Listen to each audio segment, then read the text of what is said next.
Welcome to the Engineering Game Conferences 2023.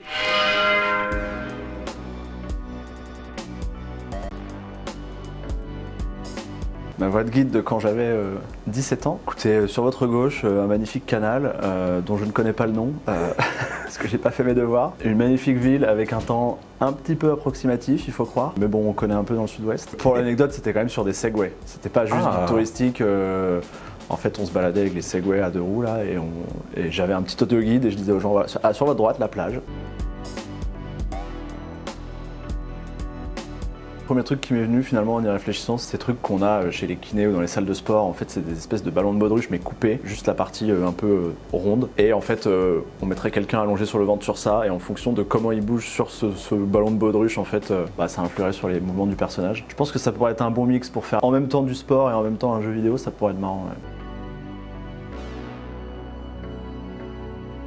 Question difficile. Ma culture pop et œuvres qui ont marqué leurs époques, c'est pas énorme. Surtout qu'en plus actuellement je bosse sur Dune, qui est quand même un peu une réponse à cette question, parce que finalement c'est une grosse licence de science-fiction. Honnêtement, je saurais même pas dire. Y a rien qui me vient qui... En fait moi je me concentre beaucoup sur le gameplay et sur le game feel et comment on joue au jeu, quoi. Donc c'est pas quelque chose d'évident pour moi de me dire je veux prendre cette licence-là et la traduire dans un jeu, en fait. J'ai l'impression que je pourrais faire un jeu avec juste des triangles et des ronds, et que tant qu'il est fun à jouer ça serait ok, quoi. Mais y a rien qui me vient, ouais. Mais en même temps, tu vois, je me suis dit Frankenstein, quel genre de jeu, quoi. Ouais. Et là, je me suis fait trop complexe. Point and click ou recréer des cadavres, je sais pas. Il y a un truc. Mais ouais. J'ai pas une réponse évidente.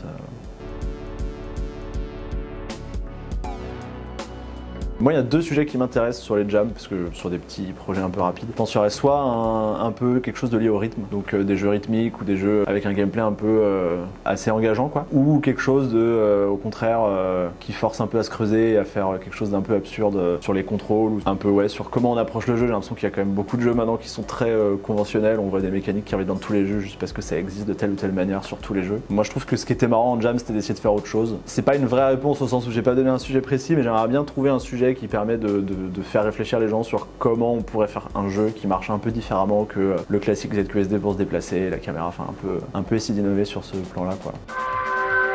Thank you for attending the Engineering Game Conferences 2023. See you next year.